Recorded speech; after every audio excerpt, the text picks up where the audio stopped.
তোমাদের সামনে এমন একটা যুগ আসছে, নবীজি বলছেন জামানা সাবরিন, কঠিন জামানা, যে জামানায় ঈমান নিয়ে চলাটা হবে হাতের মধ্যে আগুন নিয়ে চলার মতো।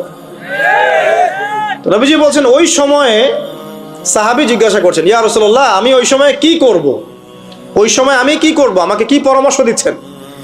নবী সাল্লাল্লাহু আলাইহি ওয়াসাল্লাম বলছেন, হে আমর ইবনে আস, তুমি ওই সময় বাড়িতে অবস্থান করো, বাসায় থাকো, বিনা প্রয়োজনে বাড়ির বাইরে এসো না।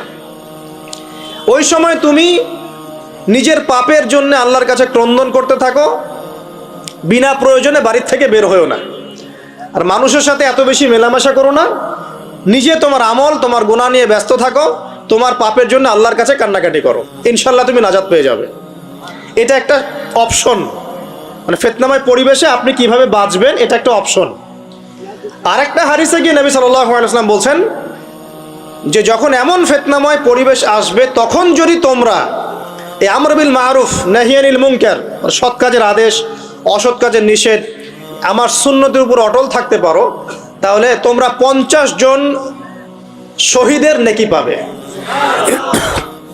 সাহাবায়ে কেরাম বলছেন, ইয়া রাসূলুল্লাহ, আমিনহুম আও মিন্না, তাদের মধ্যে 50 জন নাকি আমাদের মধ্যে 50 জন শহীদ? নবী করিম সাল্লাল্লাহু আলাইহি ওয়াসাল্লাম বলছেন, বাল মিনকুম, বরং তোমাদের মধ্যে 50 জন শহীদ। এটা অপশন নাম্বার 2। এক কি বললাম, আপনি নিজেকে নিয়ে ব্যস্ত থাকেন, বাসায় থাকেন, বিনা প্রয়োজনে বাড়ির থেকে বের হবেন না, মানুষের সাথে কম মেলামেশা করেন এবং নিজের পাপের জন্যে আল্লাহর কাছে কান্নাকাটি করেন, নিজের আমল নামা নিয়ে ব্যস্ত থাকেন, ইনশাআল্লাহ নাজাত পাবেন। 2 নাম্বার, যদি আপনার কাছে আরও বেশি যোগ্যতা থাকে এবং আপনি আরও বেশি সাহসী হন এবং আপনি উম্মার, দেশের জনগণের কল্যাণ কামনা করেন, তাহলে অন্যদেরকেও এই ফিতনাময় পরিবেশে টিকে থাকার ফর্মুলা বলে দেন। এখানে সবর করেন, আমর বিল মারুফ নাহি আনিল মুনকারের কাজ করেন, আল্লাহ পাক আপনাকে ইনশাআল্লাহ 50 জন শহীদ সাহাবীর নেকি দিবেন ইনশাআল্লাহ। আরও অপশন আছে। কি অপশন? ওই যে আসহাবুল কাহফ কি করেছিল, একটা ফিতনাময় পরিবেশ থেকে নিজেরা আস্তে করে সরে গিয়েছে। যখন আপনি পরিবেশকে পরিবর্তন করতে আর পারছেন না, দাওয়াত দিয়েও কোনো কাজ হচ্ছে না, মানুষ কথাও শুনছে না, জুলুম নির্যাতন বাড়তেই আছে, টিকে থাকা মুশকিল, তখন তাদের হিসেবের দায়িত্ব আল্লাহর উপর ছেড়ে দেন, আপনি ওখান থেকে ডিসকানেক্টেড হয়ে যান। এটা একটা অপশন। এই অপশন বেছে নিয়েছিল ইব্রাহিম আলাইহিস সালাম, তার বাবাকে বুঝিয়েছেন, কাজ হয়নি, চলে গেছেন। এই অপশন বেছে নিয়েছিল আসহাবুল কাহফ, সবাইকে বোঝাচ্ছে কাজ হচ্ছে না, তার রাস্তায় করে চলে গিয়ে গুহার মধ্যে রাত কাটানো শুরু করেছে। এমনও হাদিস পড়েছি আমি যে ফিতনাময় পরিবেশে সবচেয়ে সৌভাগ্যবান হবে ওই শ্রেণীর মানুষ যারা দেখা যাবে যে পাহাড়ি কোনো এলাকায় বা দূরবর্তী কোনো জায়গায় বসবাস করছে, যেখানে বৃষ্টিপাত হয়, গরু, ছাগল, মেষ, বকরি এগুলো নিয়ে ওখানে চড়ায়, যখন আজানের সময় হয়, নামাজের ওয়াক্ত হয়, আজান দেয়, নামাজ পড়ে, দুনিয়ার ফিতনা থেকে এরা দূরে আছে, এরা সফল। এমনও হাদিস আছে। হয়তো আপনার কাছে মনে হচ্ছে না এখন ওই যুগ আসে নাই, কিন্তু আমি আপনাকে বলে দেই যে কোরআন এবং সুন্নাহর চোখ দিয়ে যদি আপনি দেখতে শেখেন এবং বর্তমান বিশ্বের প্রেক্ষাপটটা অ্যানালাইসিস করার যোগ্যতা আপনি অর্জন করেন কোরআন সুন্নাহর চোখ দিয়ে, আপনি বুঝতে পারবেন সেই সময় অনেক আগেই চলে এসেছিল। এখন ফিতনা এবং ফাসাদময় এই পরিবেশে আমরা কি করতে পারি, ছোট স্কেলে, বড় স্কেলে না, ছোট স্কেলে। আমি আজকে বড় বিষয় নিয়ে কথা বলতে আসি নাই, কারণ আমি চিন্তা করলাম যে আসলে প্রথমে যদি ব্যক্তিকেন্দ্রিক বিষয়টা ঠিক না হয়, বড় বিষয় আলোচনা করে কোনো লাভ নাই। আগে ব্যক্তি যদি ঠিক না হয়, বড় বিষয় আলোচনা করে আসলে কোনো লাভ নাই, আপনারা বুঝবেনও না, মাথার উপর দিয়ে চলে যাবে। এখন গ্লোবাল অ্যাফেয়ার্স নিয়ে কথা বলে খুব একটা ফায়দা নাই আপনাদের। এখন ইকোনমিক পুরো এই সুদভিত্তিক সিস্টেম আপনি চেঞ্জ করতে পারবেন না, এবং পুরো যে তাগুতি ব্যবস্থা আপনি চেঞ্জ করতে পারবেন না। আপনি কি করতে পারবেন? আপনি নিজেকে পরিবর্তন করতে পারবেন, আপনার পরিবারকে পরিবর্তন করতে পারবেন। এতটুকু আপনার পক্ষে এখন পর্যন্ত সহজ, ঠিক না ভাই? ঠিক কথা। এটা আপনি এখন করতে পারবেন। তো এটার ফর্মুলা কি? ফর্মুলা ঘাটতে গিয়ে আল্লাহ পাক আমার মাথার মধ্যে একটা হাদিস নিয়ে এসে দিলেন। কারণ আমি বিশ্বাস করি যে আপনারা বলছেন মৌলানা, আল্লামা, আমি আসলে এমন কিছু নই, এই কথাগুলো আসলে আমার সাথে যায় না। আমি নিতান্তই একজন ছোট মানুষ এবং তালেবে ইলম, জ্ঞানের পথের পথযাত্রী। আর আমি তালেবে ইলম হয়ে থাকতে চাই, আমি মুফতি নই, আমি মুহাদ্দিস মুফাসসির বা এই যে শব্দগুলো আপনারা বলছেন এমন কিছুই নয়। আসলে কিয়ামতের মাঠে আমি জান্নাতে যেতে পারবো কিনা আমি নিজেই জানি না। যখন কোনো মানুষ নিজেকে অনেক বড় মনে করা শুরু করবে, বুঝে নেবেন সেই ইবলিসের আনুগত্য করা শুরু করেছে আর কি। কারণ ইবলিস বলেছিল আবা ওয়াস্তাকবারা, আমি খলাকতানি মিন নার ওয়া খলাকতাহু মিন তিন, আমাকে সৃষ্টি করেছেন আগুন দিয়ে, আদমকে সৃষ্টি করেছেন মাটি দিয়ে, আমি কেন আদমকে সিজদা করতে যাব? তো এটা ইবলিসের চরিত্র, আবা ওয়াস্তাকবার, সে উদ্ধত হয় এবং অহংকার প্রদর্শন করে।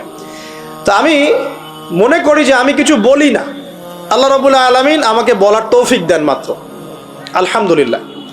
তা আমার মাথায় একটা হাদিস আসছে, সকাল থেকে ঘুরছে, সেটা হচ্ছে দেখুন বারা ইবনে আযিব রাদিয়াল্লাহু আনহু থেকে বর্ণিত হাদিসটা আসছে এবং হাদিসটা বিশুদ্ধ। এখান থেকে আমি মূল আলোচনা যাচ্ছি যে একদিন আনসার মানুষদের মধ্যে, আনসার কারা? আমাদের আনসার বাহিনী আনসার কারা? যারা মুহাজির সাহাবীদেরকে আশ্রয় দিয়েছিল মদিনায়, তাদেরকে কি বলা হয়? আনসার। তাহলে শব্দটা সুন্দর না? তাহলে আমাদের বাহিনীর নামটাও সুন্দর, মাশাআল্লাহ। তো আনসার সাহাবীদের মধ্যে একজন ইন্তেকাল করেছেন, ইন্না লিল্লাহি ওয়া ইন্না ইলাইহি রাজিউন। এখন তাকে দাফন করা হচ্ছে, আর নবী সাল্লাল্লাহু আলাইহি ওয়াসাল্লাম কবরের পাশে চুপ করে বসে পড়লেন। তার বসা দেখা দেখি বাকি সাহাবীরাও তাকে ঘিরে গোল করে বসে পড়লেন। তারা বলছেন আমরা এমনভাবে এখানে বসেছিলাম যেন আমাদের মাথার উপরে পাখি এসে বসতে পারে, চুপচাপ, কোনো নড়াচড়া নাই। দেখেন রাসূলের সাথে বসার সুন্নত, দেখেন কোরআন এবং হাদিসের মাহফিলে বসার কিন্তু সুন্নত আছে।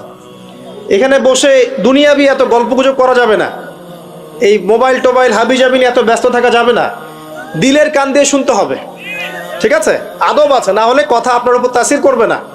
তারা এমনভাবে বসেছিলেন যেন মাথার উপরে পাখি বসতে পারে, সুবহানাল্লাহ। এবার নবী করিম সাল্লাল্লাহু আলাইহি ওয়াসাল্লাম বলছেন যে যখন মাইয়িতকে কবরে শোয়ানো হয় তখন সে তাকে দাফন করে যাওয়া ব্যক্তিদের হাঁটার খসখস আওয়াজ শুনতে পায়। এরপরে তাকে যখন শুইয়ে দেওয়া হয়, সে যদি মুমিন ব্যক্তি হয় তাহলে তার মাথার দিকে তার সলাত এসে দাঁড়িয়ে যায়। দুনিয়াতে আপনি যে নামাজগুলো পড়েছেন, আমি যে নামাজগুলো পড়ছি, এগুলো মাথার দিকে দাঁড়িয়ে যায়। ডান দিকে চলে আসে তার সওম, সওম মানে কি? রোজা। বাম দিকে চলে আসে যাকাত, যাকাত মানে কি? যাকাতের সাথে তো আমরা পরিচিত নই। আমরা ওই যে রাস্তাঘাটে যে দান খয়রাতগুলো ওঠানো হয় এগুলোর সাথে খুব পরিচিত, তাই না? কত টাকা কত পয়সা, কি কি গান গড়ে আর টাকা কালেকশন করে না? অনেক সময় দেখা যায় রাস্তায় যাচ্ছি আমরা গাড়ি নিয়ে, পারলে গাড়ির সামনে এসে হুমড়ি খেয়ে পড়বে টাকা নেওয়ার জন্য। এইভাবে টাকা কালেকশন করতে কে শিখিয়েছে ইসলামে? আর আমরা অনেক সময় ছোট ছোট বাচ্চাদেরকে দিয়ে, মাদ্রাসার ছোট ছোট বাচ্চাদেরকে দিয়ে টাকা কালেকশন করাই, এটা ঠিক না। কেন ঠিক না জানেন? ছোটবেলা থেকেই ওর ব্যক্তিত্ব নষ্ট হচ্ছে। এই হাতটা উত্তম না এই হাতটা উত্তম? উপরের হাত উত্তম, নিচের হাত উত্তম? তো ছোটবেলা থেকে সে নিচের হাতে অভ্যস্ত হচ্ছে। দেখেন এত টাকা পয়সা কালেকশন করে আমাকে আরেকটা স্বতন্ত্র মসজিদ করতেই হবে জরুরি? খুবই জরুরি ছিল। মানুষের কাছে হাত চেয়ে, হাত পেতে রাস্তাঘাটে এরকম করে গাড়ি থামিয়ে, তারপরে কি বলবো, সুর করে গান গেয়ে এত টাকা পয়সা কালেকশন করতেই হবে? মসজিদটা আমাকে টাইলস ফিটিং করতেই হবে? এসি মসজিদ করতেই হবে? আমরা এমনও মসজিদ রংপুরে দেখেছি 10 বছরেও টাকা কালেকশন শেষ হয় নাই। 10 বছর ধরে কালেকশন হচ্ছে। আমি ছোটবেলা থেকে দেখছি কালেকশন হচ্ছে, কি বুঝলেন? তো এগুলো আমাদের ব্যক্তিত্ব নষ্ট করে। মুসলিমরা উপরের হাতের মালিক। সারা বিশ্ব আমরা একসময় চালিয়েছি। এই পশ্চিমা সভ্যতা আমাদেরকে কি শিখায়? সারা বিশ্ব আমরা চালিয়েছি। এই আপনার উমাইয়া খেলাফতের সময়ও কর্ডোভায় আব্দুর রহমানের যে শাসন ছিল, কর্ডোভা, স্পেন, পর্তুগাল, এই পুরো জায়গাগুলো পশ্চিমা বিশ্বের, এগুলো মুসলিমরা শাসন করেছে প্রায় 500-600 বছর। ইতিহাস তো আমরা জানিও না, পড়িও না, ভুলে গেছে। ইতিহাস পড়তে হয়। হিস্ট্রি ঘাটলে দেখবেন রাসূল সাল্লাল্লাহু আলাইহি ওয়াসাল্লামের 23 বছরের নববী যুগ, স্বর্ণযুগ, তারপর আবু বকর সিদ্দিকের খেলাফত, তারপর উমর ইবনুল খাত্তাবের খেলাফত। আবু বকর সিদ্দিকের 2 বছর বা 2.5 বছর, উমর রাদিয়াল্লাহু আনহুর প্রায় 10 বছর, তারপর উসমান রাদিয়াল্লাহু আনহুর 12 বছর, আলী রাদিয়াল্লাহু আনহুর প্রায় 2-2.5 বছর, তারপরে হাসান রাদিয়াল্লাহু আনহু 6 মাস। এরপরে উমাইয়া খেলাফত শুরু হলো মুয়াবিয়া রাদিয়াল্লাহু আনহুর হাতে, প্রায় 20 বছর। উমাইয়ারা শাসন করেছে প্রায় 90 থেকে 100 বছর। তারপর জাব নদীর যুদ্ধে উমাইয়া আব্বাসীয়রা একে অপরের সাথে যুদ্ধ করেছে, করে উমাইয়ারা পরাজিত হয়ে আব্বাসীয়রা ক্ষমতায় গিয়েছে। ক্ষমতায় গিয়ে তারা প্রায় শাসন করেছে প্রায় 550 বছর। এদিকে উমাইয়াদের মধ্যে যারা পরাজিত হয়েছে ওরা চলে গিয়ে কর্ডোভা, আন্দালুসিয়া ওইদিকে খেলাফত কায়েম করেছে। তারপরে আবার এদিকে ফাতেমি খেলাফত ছিল, উসমানীয় খেলাফত ছিল, তারপরে মিশরে তুলুনি একটা রাজবংশ ছিল, আমাদের সাবকন্টিনেন্টে মোগলরা ছিল, সারা বিশ্বে আমরাই ছিলাম। ইতিহাস তো ভুলে গেছে। তা আমরা সবসময় উপরের হাত ছিলাম, উপরের হাত আমরা দিতাম, মানুষ নিত। আর এখন কি হচ্ছে, আমরা এখানে আমরা চাই, মানুষ দেয়। আর ওরা কি এমনি দেয়? ওরা চড়া সুদ দিবে না? ওয়ার্ল্ড ব্যাংকে যান লোন নিতে, চড়া সুদ, মানে এই সুদ শোধ করতে গিয়ে বিভিন্ন দেশ শ্রীলঙ্কা হয়ে যাচ্ছে। সুদ তো শোধ করতে হবে, এমনি তো আপনাকে আর এগুলো দিবে না।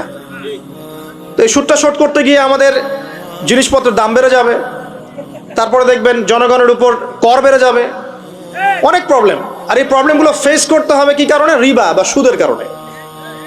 তো এই যে বলছি, দেখেন ছোটবেলা থেকেই যে আমরা নিচের হাতে অভ্যস্ত হচ্ছি, এটা ত্যাগ করতে হবে। ব্যক্তিত্বের পরিচয় দেন, এত টাকা পয়সা চেয়ে প্রতিষ্ঠান করার দরকার নাই। আমার জমি আছে 1 বিঘা, আমি প্রতিষ্ঠান করবো ইনশাআল্লাহ। আপনার 2 বিঘা আপনি করেন, যার সামর্থ্য আছে সে করবে, সামর্থ্য নেই করার দরকার নেই। আর একটা মসজিদ যদি কবুল হয়, একটা মসজিদ একটা জেলার জন্য যথেষ্ট। একটা মসজিদ নববী থেকে নবী সাল্লাল্লাহু আলাইহি ওয়াসাল্লাম সারা দুনিয়া শাসন করেছে। আর আমাদের তো কোটি কোটি মসজিদ বাংলাদেশে। এই যুগের কথাও নবীজি বলেছেন, যে যুগে মসজিদগুলো চাকচিক্যময় হবে, মসজিদগুলো কি হবে? চাকচিক্যময় হবে, হেদায়েত উঠে যাবে, এবং মসজিদের মধ্যে শোরগোল, হট্টগোল বেড়ে যাবে। দেখেন না মসজিদে হট্টগোল বেড়ে গেছে না? এটা সেই যুগ। তো যেটা বলছিলাম প্রিয় ভাইরা, যে নিচের হাতে অভ্যস্ত না, উপরের হাতে অভ্যস্ত হতে হবে। এই কারণে এই যে একটা হাদিসের কথা শুরু করলাম, যে আনসার সাহাবী কারা ছিল? যারা মুহাজির সাহাবীদেরকে আশ্রয় দিয়েছে। এখন এই সাহাবীদের মধ্যে একজন ইন্তেকাল করেছে, তার লাশ যখন রাখা হচ্ছে তখন নবীজি বলছেন, মাথার দিকে মাইয়েতের আসে কি? সলাত। সলাত মানে কি? নামাজ। 5 ওয়াক্ত নামাজ আজকে থেকে ছাড়বেন? ওয়াদা করেন আজকে থেকে 5 ওয়াক্ত নামাজ ছাড়বো না ইনশাআল্লাহ। একটা হাদিস খালি বলি, মান তারাকা সালাতান মুতাআম্মিদান ফাকাদ কাফারা, মান তারাকা সালাতান মুতাআম্মিদান ফাকাদ কাফারা।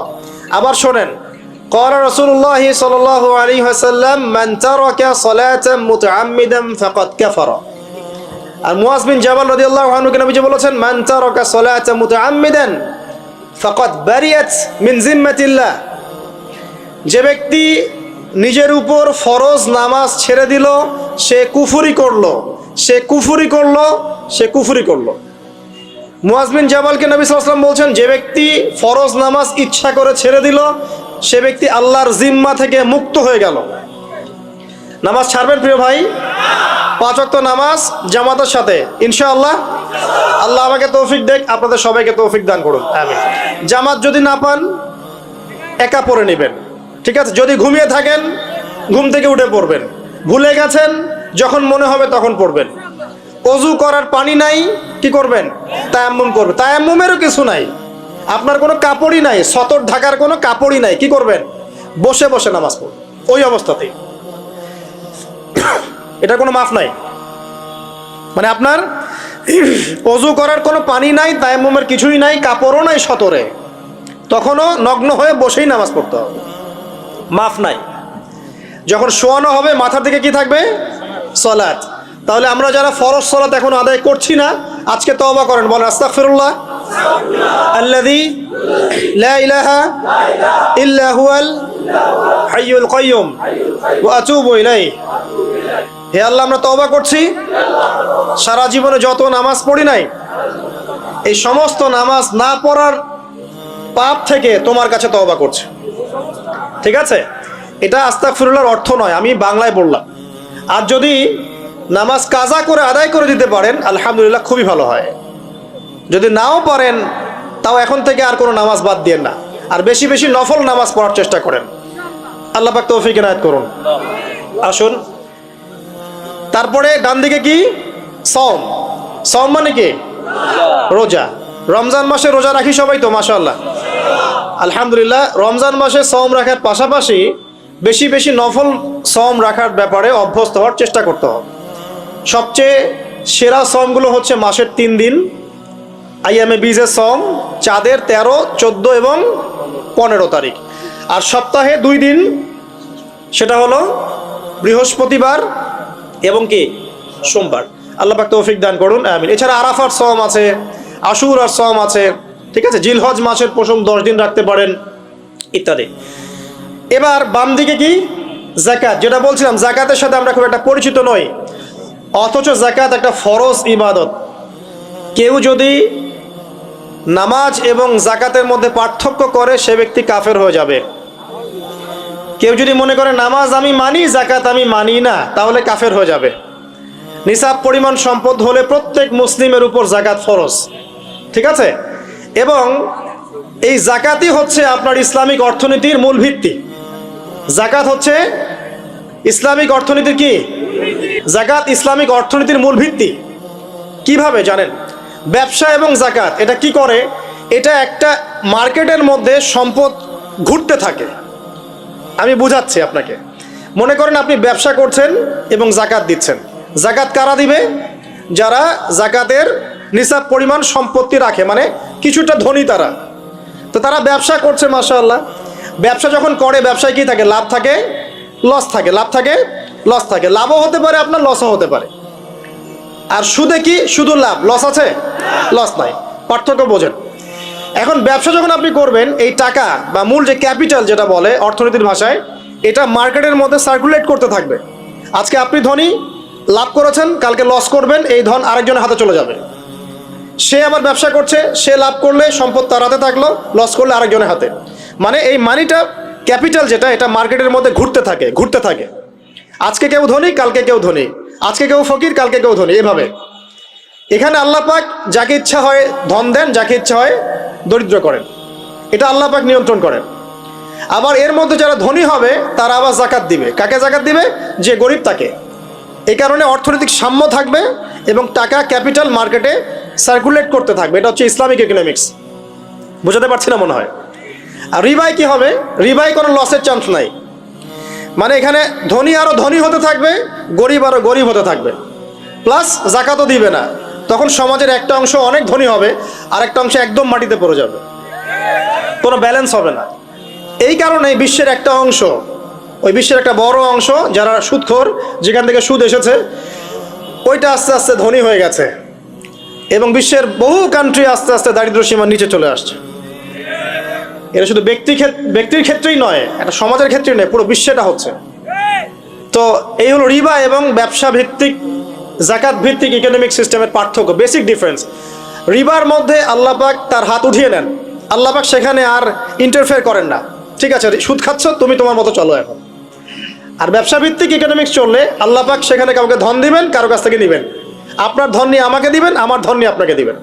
আর আমি যদি ধনী হই, আমি আবার যাকাত দিব, সেই যাকাতের টাকা আবার আপনার হাতে যাবে, কেউ না খেয়ে মরবে না। তো সামনে এই যে বলা হচ্ছে 2023 সাল, শুধু 23 সাল না, আমার অবজারভেশন 2026-27 পর্যন্ত একটা অর্থনৈতিক মন্দা চলতে পারে। বলবে কিছু কিছু লোক যে ভবিষ্যৎবাণী করতেছে, আবার এটা ভবিষ্যৎবাণী নয়। আপনি বর্তমান সম্পর্কে খবর রাখেন না বলেই বর্তমানকে আপনার ভবিষ্যৎ মনে হচ্ছে। আমাদের অনারেবল মিনিস্টার যারা আছেন ওদেরকে জিজ্ঞাসা করেন, তাদেরকে জিজ্ঞাসা করেন, তারাও বলছেন যে 2023 সাল থেকে 26 সাল খাদ্য মন্দার মধ্যে যান। দেখেন নাই? তারাও এই কথা বলছেন কারণ তারা বুঝতে পারছেন ওয়ার্ল্ডের অবস্থা ভালো না। এখানে একটা সলিউশন বলছে, ইচ্ছা হলে আপনি গ্রহণ করতে পারেন, ইচ্ছা হলে নাও করতে পারেন। আমার তো চাপিয়ে দেওয়ার কোনো ক্ষমতা নাই। ফাযাক্কির ইন্নামা আনতা মুযাক্কির, আপনি শুধু উপদেশদাতা। লাস্তা আলাইহিম বিমুসাইতির, আপনি কারো প্রতি দারোগা নন। কি উপদেশ? এই যে জাকাত, যেটা জাকাত, আমাদের জাকাত যেটা আসে, এটাকে একটু বড় পরিসরে কালেক্ট করার চেষ্টা করতে হবে। করে যদি আমরা সুষ্ঠু বন্টন করতে পারি গরিবদের মাঝখানে, ইনশাআল্লাহ কেউ খাদ্য অভাবে মারা যাবে না ইনশাআল্লাহ। আল্লাহ পাক আমাদেরকে বোঝার তৌফিক দান করুন। এর পাশাপাশি তারা যেটা বলেছেন, ইকোনমিক সেকশনের লিডার যারা আছে তারা যেটা বলছেন এটা ঠিক বলছেন। তারা বলছেন কৃষিভিত্তিক অর্থনীতির কথা বলছেন, এটার সাথে আমি 100% একমত। কারণ আল্লাহ পাকের কোরআন, এই কোরআনের মধ্যে বেশিরভাগ যে অর্থনীতির কথা এসেছে তা হচ্ছে কৃষিভিত্তিক অর্থনীতি। এটা কি জানেন? হয়তো জানেন না। কোরআনে যত ইকোনমিক সিস্টেমের কথা আসছে তার মধ্যে সবচেয়ে বেশি এসেছে কৃষিভিত্তিক অর্থনীতির কথা, তারপর ব্যবসা এবং যাকাত। অতএব তারা ঠিকই বলেছেন, দেশের যারা ইকোনমিক সেকশনে গবেষণা করছেন তারা ঠিক কথাই বলেছেন যে কৃষিভিত্তিক অর্থনীতি হচ্ছে আমাদের অর্থনৈতিক মন্দা দূর করার অন্যতম উপায়। ঠিক বলেছেন, আমি একমত। তো যাকাত যেটা কথা বলছিলাম, বাম দিকে যাকাত আসবে, তো যাকাত আমরা দিব তো ইনশাল্লাহ ভাই। যাদের, শোনেন, বাংলাদেশে এমন অনেক শিল্পপতি আছে যাদের একজনের যাকাতের টাকা দিয়ে একটা গ্রাম চলতে পারে। আর যাকাতের টাকা কিন্তু শুধু এক বছরে আসবে না, প্রতি বছরেই ঘুরে ঘুরে আসবে। মনে করেন যে আপনাদের এলাকার মধ্যে অনেক বিত্তশালী আছেন, আমি দোয়া করি মন থেকে আল্লাহ পাক বিত্তশালীদের অন্তরটাকে নরম করে দিক এবং ওসমান রাদিয়াল্লাহু আনহুর মতো দানশীল করে দিক। আমরা দোয়া করি, আমরা কারো খারাপ চাবো, সবার জন্য হেদায়েতের দোয়া করব। টাকা থাকতে তো সমস্যা নাই, কিন্তু টাকা থেকে যদি উসমান রাদিয়াল্লাহু আনহু হতে না পারলাম তাহলে সমস্যা। টাকা থাকতে কোনো সমস্যা নাই, ধন আপনাকে আল্লাহ দিতেই পারেন। এই ধনটাকে উসমান গনি রাদিয়াল্লাহু আনহুর মতো আল্লাহর পথে বিতরণ করে দেন, ইনশাআল্লাহ আল্লাহ পাক আপনাকে জান্নাতুল ফেরদৌস দান করবেন ইনশাআল্লাহ। তো অনুরোধ থাকবে, দেখেন আপনারা যদি একটা এলাকার যাকাত কালেক্ট করতে পারেন, মনে করেন কথার কথা এখানে কিছু মেয়ে আছে যারা খারাপ পথে পা বাড়িয়েছে, আমার কথা বুঝতে পারছেন? আচ্ছা, এরকম পল্লী অনেক জায়গায় আছে না? এক বছরের যাকাতের টাকা দিয়ে সমস্ত যৌনপল্লীর মেয়েদেরকে কাজ দেয়া সম্ভব, কর্মে আনা সম্ভব। ওদেরকে কাজের ব্যবস্থা করে দেন, ওরা কখনোই এই সেক্স ওয়ার্কারের কাজ করবে না ইনশাআল্লাহ। কোনো মেয়েই এই কাজ করতে চায় না আমার মতে। কোনো মেয়েই চায় না যে ইজ্জত বিক্রি করে খাবো, কোনো মেয়ে চাবে? কখনো চাবে না। ওকে আপনি ভালো কাজের ব্যবস্থা করে দেন এই যাকাতের টাকা দিয়ে, দেখবেন ইনশাআল্লাহ সে ওই খারাপ পথ ছেড়ে দিয়েছে।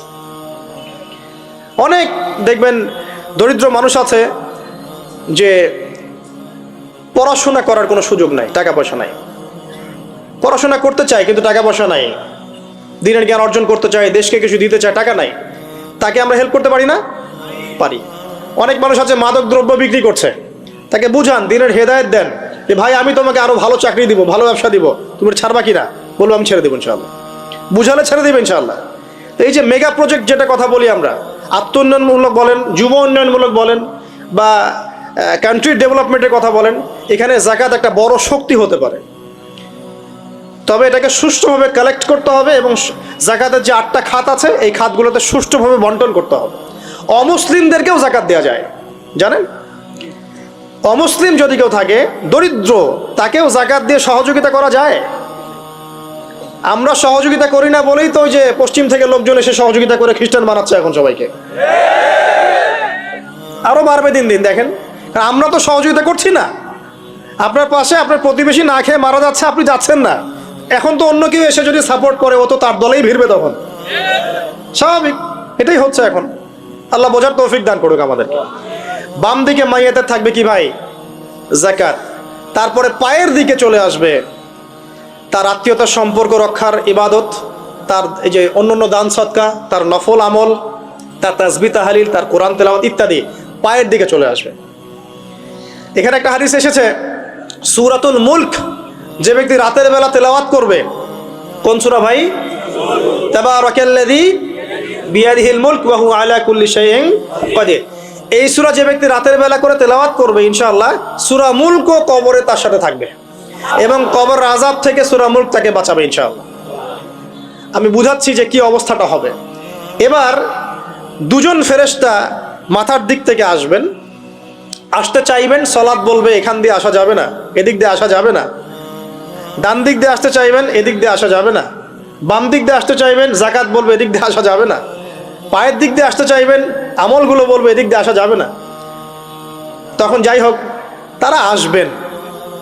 এটা তাদের এটা কথা কি, এটা কথাটা হচ্ছে যে সলাতের গুরুত্ব, মানে সে সলাত আদায় করেছে, সে আমার হক আদায় করেছে, আমি তার পক্ষে আছি, এটা পক্ষে বোঝাচ্ছে।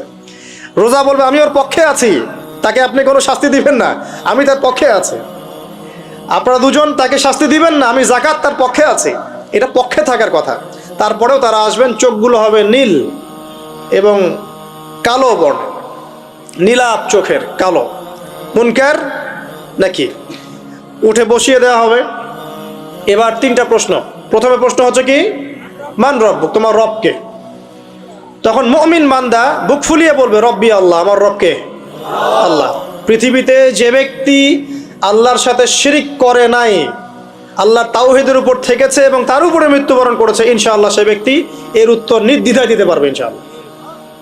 আর দুনিয়াতে যে বা যারাই আল্লাহর সাথে শিরিক করবে, আল্লাহর সাথে শিরকের পাবে লিপ্ত হবে, ওই অবস্থায় মারা যাবে, তাওহীদের উপর থাকবে না, কশ্চিন কালেও মান রব্বুক উত্তর দিতে পারবে না। তারপরে প্রশ্ন হয়ে যাবে মা দিনুক, তোমার দিন কি ছিল? মুমিন বান্দা উত্তর দিবে কি, দিন ইয়াল ইসলাম, আমার দিন ছিল ইসলাম। এখানে শুনে রাখেন, পৃথিবীতে যারা ইসলামকে পরিপূর্ণরূপে পালন করবে তারাই এই উত্তর দিতে পারবে ইনশাআল্লাহ। যারা ইসলামকে ঠাট্টা বিদ্রুপের হাসি তামাশার পাত্র বানিয়েছে, মন চাইলে কিছু করি, মন চাইলে কিছু করি না, সহজগুলো একটু আমল করি, বাকি কিছুর আমল ধারি না, হ্যাঁ, নামাজ পড়ি, সুদ ছাড়তে পারি না, ঠিক আছে, বছর বছর উমরা করি, এদিকে ঘুষ দুর্নীতি ছাড়তে পারি না, ইসলামকে ঠাট্টা তামাশার পাত্র বানিয়েছে, এরা কশ্চিন কালে উত্তর দিতে পারবে না মা দিনুক, দিনে পরিপূর্ণরূপে ইসলামে প্রবেশ করতে বলেছেন আল্লাহ রাব্বুল আলামিন। যারা পরিপূর্ণরূপে ইসলামে প্রবেশ করবে এবং ইসলামের প্রতিটা মৌলিক বিধান মেনে চলবে, ইনশাআল্লাহ তারা এর উত্তর দিতে পারবে। এরপরে আসবে তৃতীয় প্রশ্ন। নবী সাল্লাল্লাহু আলাইহি ওয়াসাল্লামকে দেখানো হবে, যখন দেখানো হবে তখন সূর্য যখন ডুবে যায়, যে দৃশ্যটা আমরা দেখতে পারি না, ওই দৃশ্যটা ভেসে উঠবে এবং মুমিন বান্দা অস্থির হয়ে যাবে, বলবে আমাকে ছেড়ে দাও, আমি নামাজ পড়বো। সুবহানাল্লাহ। তার কারণ তার কাছে মনে হবে যে আসরের ওয়াক্ত হয়ে গেছে, আসরের ওয়াক্ত হয়ে গেছে, আসরের ওয়াক্ত চলে যাচ্ছে, আমাকে নামাজ পড়তে হবে। চিন্তা করেছেন? ওই যে একটা হাদিস আছে না, যে 7 শ্রেণীর মানুষকে আল্লাহ রাব্বুল আলামিন আরশের ছায়া দিবেন, তার মধ্যে এক শ্রেণীর মানুষকে যার অন্তর মসজিদের সাথে ঝুলে থাকে, তার মন মসজিদের সাথে ঝুলেছিল, এই সূর্য ডুবে গেল বলে আমাকে ছেড়ে দাও, আমি নামাজ পড়তে যাব। তখন ফেরেশতারা বলবেন তোমাকে নামাজ পড়তে দেয়া হবে, তবে তার আগে তুমি এর উত্তর দাও। কি উত্তর? এই ব্যক্তির দিকে তাকাও। তখন নবী সাল্লাল্লাহু আলাইহি ওয়াসাল্লামকে দেখানো হবে, সাল্লাল্লাহু আলাইহি ওয়াসাল্লাম দরুদ পড়বেন, বলা হবে যে এই ব্যক্তির সম্পর্কে তোমার কি ধারণা? মান হাযা রাজুলু বুইসা ফীকুম, এই ব্যক্তি কে, যাকে তোমাদের কাছে পাঠানো হয়েছিল? মুমিন ব্যক্তি নির্দ্বিধায় বলে দিবে যে তিনি হচ্ছেন আমার নবী মুহাম্মদুর রাসূলুল্লাহ সাল্লাল্লাহু আলাইহি ওয়াসাল্লাম। দেখুন, পৃথিবীতে যে বা যারাই নবী সাল্লাল্লাহু আলাইহি ওয়াসাল্লামের সুন্নতের উপর আমল করবে, ইনশাআল্লাহ সে তার উত্তর দিতে পারবে। দুনিয়াতে যারা নবীর সুন্নতের 5 পয়সা পরোয়া করছে না, তার আদর্শের 5 পয়সা দাম দিচ্ছে না, তারা কশ্চিন কালে উত্তর দিতে পারবে না। নাম হতে পারে আব্দুর রহমান, আব্দুর রহিম, নবীর সুন্নতের ধার ধারে না, তারা উত্তর দিতে পারবে না। তো নবীর সুন্নতের গুরুত্ব কত গভীর, এটা আমাদেরকে এখান থেকে বুঝতে হবে। তাই প্রিয় যুবক ভাইরা, মুসলিম ভাইরা, আমাদের জীবনটাকে নবীর আদর্শ এবং সুন্নতে ঢেলে সাজাতে হবে। সকাল থেকে সন্ধ্যা পর্যন্ত প্রতিটা কাজ করবো কার তরিকায়? রাসূলের তরিকায়। নামাজ পড়বো তার তরিকায়, রোজা, সিয়াম, হজ, জাকাত, আমল, মুআমালাত, আখলাক সব কার তরিকায়? নবী সাল্লাল্লাহু আলাইহি ওয়াসাল্লামের তরিকা অনুযায়ী ইনশাআল্লাহ। আল্লাহ পাক তৌফিক এনায়েত করুন, আমিন। এবার ফেরেশতা দুজন জিজ্ঞাসা করবেন অবাক হয়ে যে তুমি কিভাবে এটা জানলে, তুমি কিভাবে এই 3টা প্রশ্নের উত্তর দিতে পারলে? কারণ বেশিরভাগ মানুষ তো উত্তর দিতে পারবে না, বেশিরভাগ মানুষই এই উত্তর দিতে পারবে না। কারণ কিয়ামতের মাঠে 1999 জন মানুষ জাহান্নামে যাবে, নাউজুবিল্লাহ। তো এটা কঠিন পরীক্ষা। আল্লাহ রাসূল সাল্লাল্লাহু আলাইহি ওয়াসাল্লাম বলেছেন যে নিশ্চয়ই তোমাদেরকে এখানে পরীক্ষায় ফেলা হবে, আর তোমরা যদি এই পরীক্ষা জেনে তোমাদের মৃতদেরকে দাফন করা থেকে বিরত না থাকতে, তাহলে আমি তোমাদেরকে শুনিয়ে দিতাম কবরে কেমন পরীক্ষা হয়। মানে যদি আমরা শুনতে পারতাম যে কবরে কেমন পরীক্ষা হয়, আমরা ভয়ে আমাদের মৃতদেরকে দাফন পর্যন্ত করতাম না। এটা নবীজি বলছেন। সাল্লাল্লাহু আলাইহি ওয়াসাল্লাম। তো তাকে জিজ্ঞাসা করা হবে যে তুমি কিভাবে জানলে এটা? বেশিরভাগ মানুষ তো পারে না উত্তর দিতে। তখন সেই ব্যক্তি বলে বসবে, সেই ব্যক্তি বলবে যে করাতু কিতাব আল্লাহ, আমি আল্লাহর কিতাব এই কোরআন পড়েছি। মুমিন বলবে আমি আল্লাহর কোরআন পড়েছি, ফাআমানতু বিহি, আমি এর উপর ঈমান এনেছিলাম, ওয়া সাদ্দাকতু, এবং সত্যায়ন করেছিলাম। সুবহানাল্লাহ। অতএব দুনিয়াতে যারা দিনের জ্ঞান অর্জন করছে না, কোরআন পড়ছে না, হাদিস পড়ছে না, পড়াশোনার চেষ্টা করছে না, জানার চেষ্টা করছে না, কবরে পাওয়ার ডিফিকাল্ট আছে। এটা একটা অন্যতম প্রশ্ন। আমরা কিন্তু মনে করি 3টা প্রশ্ন হচ্ছে, আসলে প্রশ্ন হচ্ছে কয়টা? 4টা। 3টার পরে আরো একটা এক্সট্রা। কিভাবে জানলে? তখন উত্তর দিচ্ছে আমি আল্লাহর কিতাব পড়েছি, ঈমান এনেছি, সত্যায়ন করেছি। সুবহানাল্লাহ। নবী সাল্লাল্লাহু আলাইহি ওয়াসাল্লাম হাদিসের পরের অংশে বলছেন যে যখন কাফের বান্দাকে উঠানো হবে, তখন ডানেও কিছু নাই, বামেও কিছু নাই, সামনে পিছনে কিচ্ছু নাই। মাথার দিক থেকে ফেরেশতারা চলে আসবেন, উঠিয়ে বসানো হবে, প্রশ্ন করা হবে কে তোমার রব? একটাই উত্তর, লা আদরি, আমি জানি না। নাউযুবিল্লাহ। কি তোমার দিন? লা আদরি, আমি জানি না। এই যে আল্লাহর তো খবর নাই, আল্লাহ পাকের বিধান মেনে চলার কোনো খবরই নাই, পরোয়াই নাই। সে জানবে কিভাবে ইসলাম কি জিনিস? সে জানবে কিভাবে আল্লাহ কি জিনিস? ও তো আল্লাহকে চিনেই না। দিব্যি বলে বেড়াচ্ছে মহাবিশ্ব সৃষ্টি হয়েছে বিগ ব্যাং থেকে, আল্লাহ বলে কেউ নাই। মানুষ সৃষ্টি হয়েছে বান্দর থেকে। নাউযুবিল্লাহ। ওই যে ডারউইনের মতবাদ, কি থিওরি অফ এভলিউশন নাকি? হ্যাঁ, তাই তো মনে হয়। অনেকদিন আগে পড়ছি ভাই, ভুলে গেছি এগুলো। তো যাই হোক, মানুষ তো আল্লাহকে চিনছে না। এখনো মানুষ মনে করছে যে আল্লাহ বলতে কেউ নাই। এবং এই মুক্ত চিন্তার নামে, বাক স্বাধীনতার নামে নাস্তিকতার যে চর্চাটা বেড়েছে বাংলায়, এটা আশঙ্কাজনক। বড় বড় বিশ্ববিদ্যালয় থেকে পড়ে আসছে, অনেক সময় দেখলাম বড় বিশ্ববিদ্যালয়ের প্রফেসর, সে বলছে যে মহাবিশ্ব বিগ ব্যাং দিয়ে সৃষ্টি হয়েছে, সৃষ্টিকর্তা নাই এখানে কোনো। তো মুসলিম বিজ্ঞানীর একটা কথা বলতেন যে মানুষ বিজ্ঞান সম্পর্কে অল্প জানলে নাস্তিক হয়ে যায়, আর অনেক গভীর জ্ঞান অর্জন করলে আল্লাহর কাছে আত্মসমর্পণ করে। খেয়াল করে দেখবেন, ডক্টর, ইঞ্জিনিয়ার যারা বড় বড় লেভেলে চলে গেছেন, অনেক সিনিয়র, তারা কিন্তু বেশিরভাগ নামাজি দেখবেন, নামাজ পড়ে, দান সৎকা করে, সমাজ কল্যাণমূলক কাজ করে। তারা কিন্তু রোগীর সেবা করতে গেলেও বলে যে নামাজ পড়িয়েন, রোজা রাখিয়েন, তারা কিন্তু বলে। অনেক ডক্টর আমি দেখেছি এমন, যারা যত বেশি গবেষণা করে তারা তত বেশি আস্তিক হয়ে যায়। আর টুটাফাটা গবেষণা করলে নাস্তিক হয়ে যাবেন। কত প্রশ্ন, ইসলামের এটা কেন, ওইটা কেন, ইসলামে বহুবিবাহ কেন, হ্যাঁ, ইসলামে কি পর্দার বিধান কেন, তারপর ইসলামে এত রেস্ট্রিকশনস, এত বাইন্ডিংস কেন, হ্যাঁ, স্বাধীনতা নাই কেন, কত প্রশ্ন। ইসলামের এগেনস্টে কত তীর এখন ছোড়া হচ্ছে।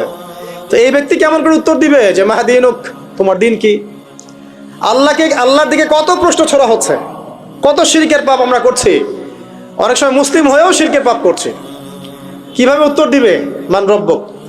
3 নাম্বার প্রশ্ন যখন করা হবে, এই ব্যক্তিকে দেখো দেখি, সে বলবে যে আমি জানি না এই ব্যক্তিকে, তবে শুনেছিলাম, মানুষের মুখে শুনেছিলাম, মানুষ যা বলতো আমি তাই বলতাম। মানে সে রাসূল সাল্লাল্লাহু আলাইহি ওয়াসাল্লামের নাম শুনেছিল হয়তোবা, কিন্তু তার সুন্নত বা আদর্শ কখনো মেনে চলে নাই, পারলো না। এবার জান্নাতি ব্যক্তি হলে কি হতো?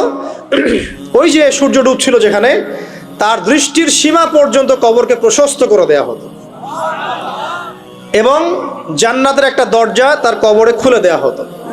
এটা কিভাবে করা হবে সেটা আল্লাহ পাক জানেন, এটার ব্যাখ্যা করার জ্ঞান আল্লাহ আমাদেরকে দেন নাই।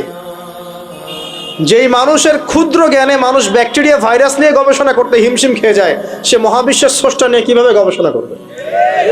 আল্লাহ পাকের অসীম জ্ঞানের সামনে আমার জ্ঞান কি? খুবই ক্ষুদ্র। একটা হাদিসে এসেছে বুখারী শরীফের মধ্যে, যে একটা মহাসমুদ্রের মধ্যে যদি একটা পাখি 1 ফোঁটা পানি উঠিয়ে নিয়ে যায়, ওই 1 ফোঁটা পানি হচ্ছে মহাবিশ্বের জ্ঞান, আর বাকি পুরো মহাসাগর হচ্ছে আল্লাহ পাকের জ্ঞান। তো আমরা এই ক্ষুদ্র জ্ঞানের মানুষ হয়ে আল্লাহর জ্ঞানকে কেমন করে পেনিট্রেট করতে পারি? তো আল্লাহ পাক জান্নাতের দরজাগুলো খুলে দিবেন, একটা দরজা খুলে দিবেন, সেখান থেকে বাতাস আসবে, সে জান্নাতের নাজ নেয়ামত উপভোগ করতে থাকবে, এবং তার রূহটাকে সবুজ রঙের পাখির আকৃতিতে জান্নাতে রেখে দেওয়া হবে। ইল্লিন মানে ওখানে জান্নাতের নিয়ামত সে পাবে। এটাকে বলা হয় দারুল বারজাখ বা বারজাখের জীবন। জীবন অনেকগুলো, একটা ছিল রুহের জগৎ। রুহের জগতে আমরা সবাই ছিলাম। শোনেন, রুহের জগতে যার সাথে যার বন্ধুত্ব ভালোবাসা গভীর ছিল, দুনিয়াতে তার সাথে তার ভালোবাসা বেশি। এটা হয়তো জানেন না, জানতেন হাদিসটা? রুহের জগতে যদি কখনো আপনার সাথে আমার দেখা হয়ে থাকে, দুনিয়াতে আপনার সাথে আমার দেখা হবে ইনশাআল্লাহ। রুহের জগতে যদি আপনার আমার মধ্যে ঘনিষ্ঠ ভালোবাসা থেকে থাকে, এখানেও ভালোবাসা হয়ে যাবে ইনশাআল্লাহ। এটা বলে আমি আবার তোমাদের বয়ফ্রেন্ড গার্লফ্রেন্ড ভালোবাসা বুঝাই নাই, ওই ভালোবাসার কথা বলি নাই। আবার রুহের জগতে বিদ্বেষ, এখানেও দেখবেন বিদ্বেষ। ওটা একটা জগৎ ছিল যেখানে আল্লাহ পাক সমস্ত আদম সন্তানকে সৃষ্টি করে তাদের রুহটাকে রেখেছিলেন এবং ওয়াদা নিয়েছেন। কি ওয়াদা? আল্লাহ পাক বলেছিলেন আলাস্তু বিরব্বিকুম, সূরা আরাফের 182 নম্বর আয়াত পড়ে দেখবেন, 182 নম্বর আয়াত। আল্লাহ পাক বলেছিলেন যে আমি ওয়াদা নিয়েছিলাম, আলাস্তু বিরব্বিকুম, আমি কি তোমাদের রব নই? আমরা সবাই বলেছিলাম বেলা ইয়া রব্বি, অবশ্যই আপনি আমাদের রব। দুনিয়াতে এসে আমরা ভুলে গেছি। এই ভুলে যাওয়াটা মনে করায় দেওয়ার জন্যই আল্লাহ পাক আসমানে কিতাব নাজিল করেন, নবী রাসূল পাঠান, আমাদের কান পর্যন্ত ইসলামের দাওয়াত পৌঁছে দেন, যাতে আমরা মনে করতে পারি। এবার আসেন রুহের জগতের পর আসলাম এই যে দুনিয়ার জগৎ, দারুদ দুনিয়া। দুনিয়ার মধ্যে আছি হয়তো 50, 60, 70, 100 বছর হাইয়েস্ট। এরপর যাবে দারুল বারজাখ, বারজাখের জগৎ। পাপী ব্যক্তি হলে জাহান্নামের দরজা খুলে দেওয়া হবে, আর জাহান্নামের সে আযাব ভোগ করতে থাকবে। এবং পুণ্যবান ব্যক্তি হলে জান্নাতের দরজা খুলে দেওয়া হবে এবং এর নাজ নেয়ামত সে ভোগ করতে থাকবে। তখন তাকে বলা হবে এটা জান্নাতের সেই জায়গা যেখানে তুমি থাকবে। এটা দেখার সাথে সাথে, শোনার সাথে সাথে তার যে খুশি উৎফুল্লতা আরো অনেক বেড়ে যাবে। এবং সে কি করবে জানেন? সে পৃথিবীতে ফিরে আসতে চাইবে। সে বলবে আমাকে আমার পরিবারবর্গকে জানাতে দেন, আমাকে আমার পরিবারবর্গকে জানাতে দেন যে আমি ভালো আছি। তখন ফেরেশতারা তাকে বলবেন যে এটা সম্ভব না, তোমার এবং তাদের মাঝে দারুল বারজাখ আছে, তুমি এটা ভেদ করে যেতে পারবে না। তখন তার আত্মাটাকে ইল্লিনে দেওয়া হবে, একটা সবুজ পাখির আকৃতিতে জান্নাতে ঘুরে বেড়াবে ইনশাআল্লাহ। আর যদি জাহান্নামী হয় তাহলে যে বললাম দরজা খুলে যাবে জাহান্নামের, মর্মান্তিক আযাব তার দিকে আসতে থাকবে। কবর সংকুচিত হয়ে আসবে এমনভাবে যাতে তার বাম পাজর ডান পাজরের ভিতরে এইভাবে ঢুকে যাবে, নাউযুবিল্লাহ। এবং এই আযাব চলতে থাকবে ইলা ইয়াউমি ইউবআসুন, পুনরুত্থানের দিন পর্যন্ত। এখন এই যে হাদিসটা আপনারা শুনলেন, এই হাদিসটা ব্যক্তিকেন্দ্রিক নয় কি? এখানে তিনটা বিষয় আপনাকে ফোকাস করতে হবে আমাদেরকে। এক, তাওহীদ, আল্লাহ পাকের তাওহীদ। দুই, রিসালাত, রাসূলুল্লাহ সাল্লাল্লাহু আলাইহি ওয়াসাল্লামের রিসালাত। এবং আখিরাত, পরকাল। এই তিনটা বিষয় খুব স্বল্প কথায় বলছি। দেখুন, তাওহীদ কি? আল্লাহ পাকের একত্ববাদ। এক আল্লাহকে আপনি সৃষ্টিকর্তা মানবেন, রিজিক দাতা মানবেন, পালনকর্তা মানবেন, সন্তান দাতা, ভালো মন্দের মালিক, সমস্ত কিছুর মালিককে আল্লাহ। আল্লাহ আল্লাহ আমাকে বাঁচিয়ে রেখেছেন, আল্লাহ আমাকে মৃত্যু দিবেন, আল্লাহ আমাকে রিজিক দেন, আল্লাহ আমাকে সন্তান দিবেন, আল্লাহ আমার ভালোর মালিক, আল্লাহ মন্দের মালিক, আল্লাহ সমস্ত কিছুর মালিক। এই কনসেপ্ট পরিষ্কার থাকবে, লা ইলাহা ইল্লাল্লাহ পরিষ্কার থাকবে। সমস্ত বিষয় কার পক্ষ থেকে? আল্লাহর পক্ষ থেকে। এই তাওহীদ, সংক্ষিপ্ত কথায় বললাম তাওহীদ। এর মধ্যে তিনটা ক্লাসিফিকেশন আছে, রুবুবিয়্যাত, উলুহিয়্যাত, আসমা ও সিফাত। এটা আপনারা কিতাবুত তাওহীদ বই থেকে পড়ে নিয়েন। সংক্ষেপে বলে দেই, রুবুবিয়্যাত আল্লাহ পাকের সমস্ত বিষয়গুলো তার দিকে সম্বন্ধ করা, সৃষ্টিকর্তা, পালনকর্তা, রিজিক দাতা সবকে আল্লাহ। উলুহিয়্যাত কি? দুনিয়াতে এসেছি আল্লাহ পাকেরই দাসত্ব করতে হবে, অন্য কারো দাসত্ব চলবে না, তাওহীদ উলুহিয়্যাত। আসমা ও সিফাত কি? আসমা সিফাত মানে হচ্ছে আল্লাহ পাকের নাম গুণাবলীগুলো আছে, আল্লাহ পাক রহমান, আল্লাহ পাক রহিম, আল্লাহ পাক রাজ্জাক, হ্যাঁ, আল্লাহ পাক গফুর, আল্লাহ পাক শদীদুল ইকাব, সমস্ত গুণাবলী কার? আল্লাহ। এই হলো আসমা ও সিফাত। আল্লাহ পাক যেমন, আল্লাহ পাক তেমন, আল্লাহ পাক নিজের মতো, কারোর সাথে তুলনীয় নন। হুয়াল্লাহু আহাদ, একক। আল্লাহুস সামাদ, তিনি অমুখাপেক্ষী। লাম ইয়ালিদ ওয়া লাম ইউলাদ, তিনি জন্ম দেননি, জন্মিতও নন। ওয়া লাম ইয়াকুল লাহু কুফুয়ান আহাদ, তার সমতুল্য আর কিছুই নাই। আল্লাহ থেকে সবকিছু হয়, এটাই হলো তাওহীদ। এখন এর অপোজিশন কি? শিরক। তাওহীদের বিরুদ্ধে গেলে কি হয়ে যাবে?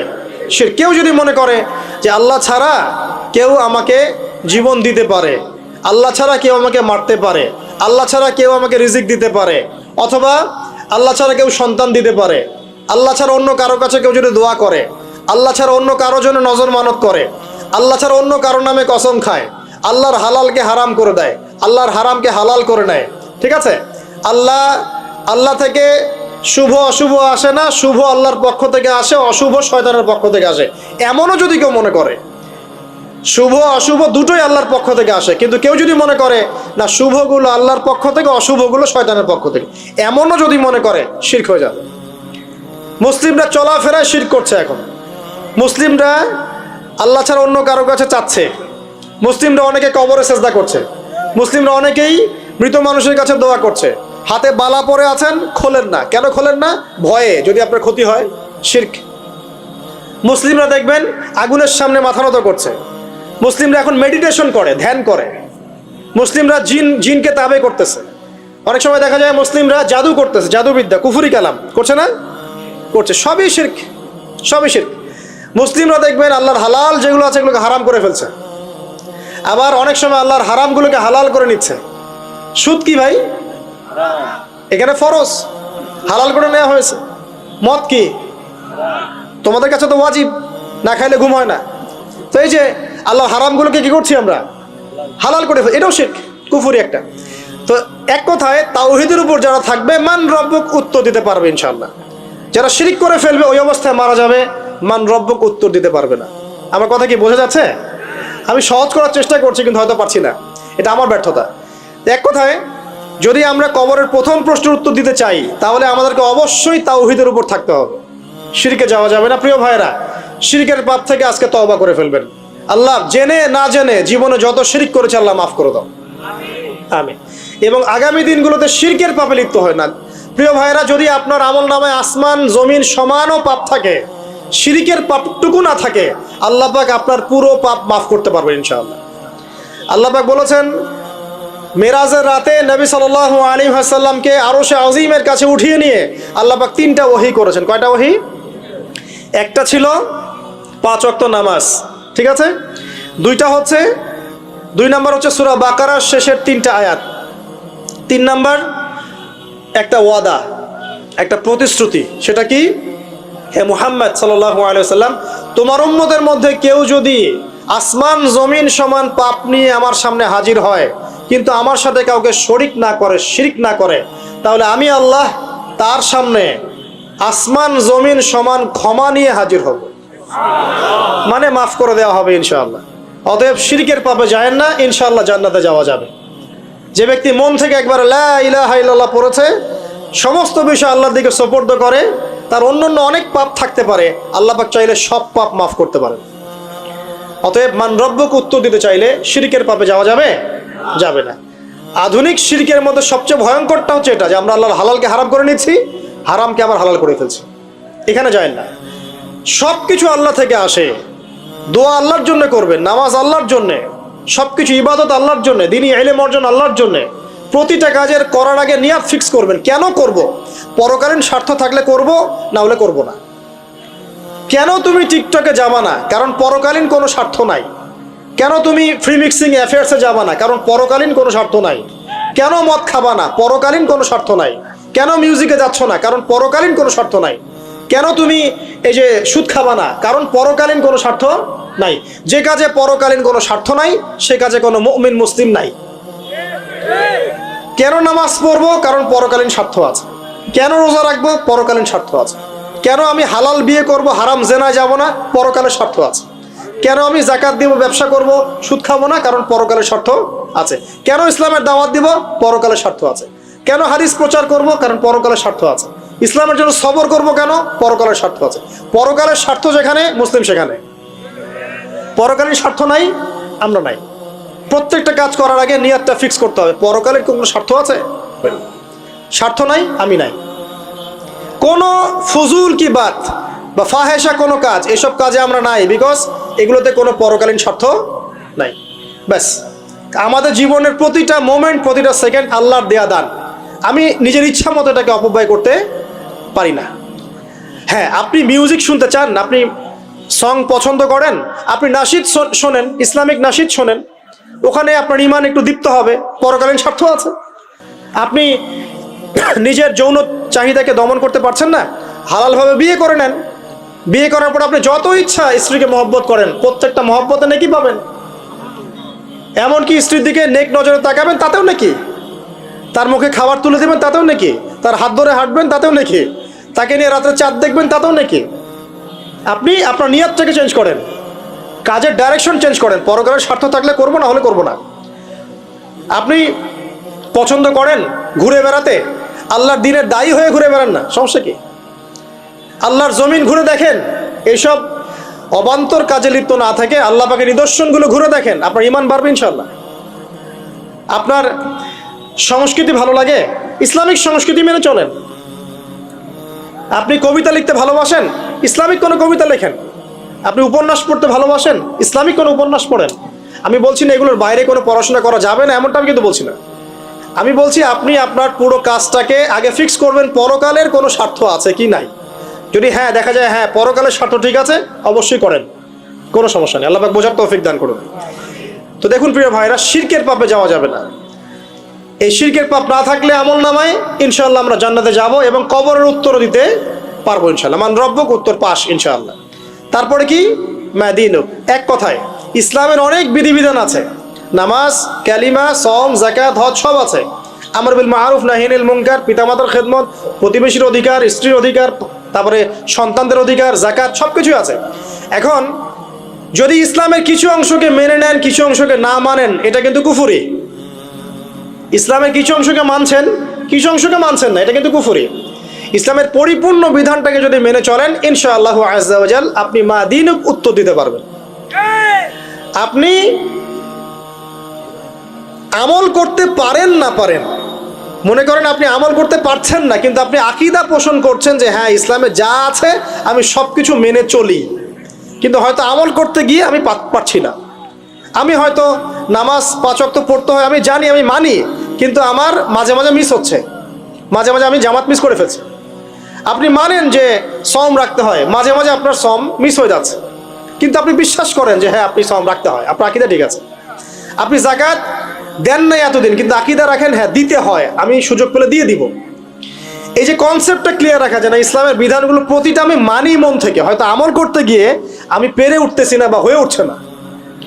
ইনশাআল্লাহ একদিন না একদিন আল্লাহ পাক আপনাকে তৌফিক দেবে ইনশাআল্লাহ, আল্লাহ পাক তৌফিক দান করুক। কিন্তু কনসেপ্ট যদি ক্লিয়ার না থাকে যে আমি কিছু অংশ মানি, কিছু অংশ মানি না, এটা ইসলাম হলো না। উদখুলু ফিস-সিলমি কাফা, পরিপূর্ণরূপে ইসলামে প্রবেশ করেন। দিনী বোন অনেকে আছে পর্দা হয়তো করতে পারছে না, কিন্তু মনে করে, বিশ্বাস করে যে পর্দা করতে হয়, এটা ফরজ। ইনশাআল্লাহ আল্লাহ চাইলে ওকে একদিন তৌফিক দিবে ইনশাআল্লাহ। হয়তো এখন মুখ খোলা আছে, হয়তো বা আগে গেঞ্জি টি শার্ট পরে ঘুরতো, এখন সেলোয়ার কামিজ পরছে, ঢিলে ঢালা জামা পরছে, এখনো বোরখা পরছে না। ওকে তুচ্ছ তাচ্ছিল্য করার দরকার নাই আপাতত, ওকে আরো বুঝান, আরো নরম হন, আরো বুঝিয়ে সুঝিয়ে ইসলামের দিকে আনার চেষ্টা করেন। এত দূর এসেছে, ওই পর্যন্ত যাবে ইনশাআল্লাহ।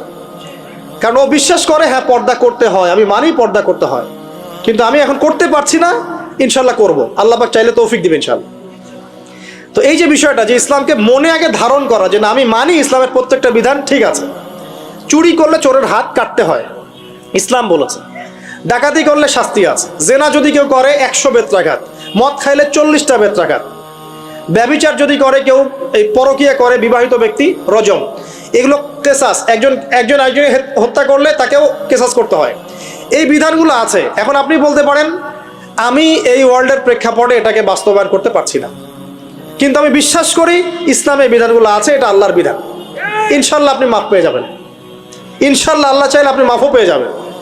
কিন্তু যদি মনে করেন না এই যুগের এগুলো চলেই না, আমি আল্লাহ পাকের এসব বিধান কিচ্ছু মানি না, আমি যে বিধান বুঝি এটাই চূড়ান্ত, তাহলে খবর আছে, তাহলে মাদিনুক উত্তর দিতে পারবেন না।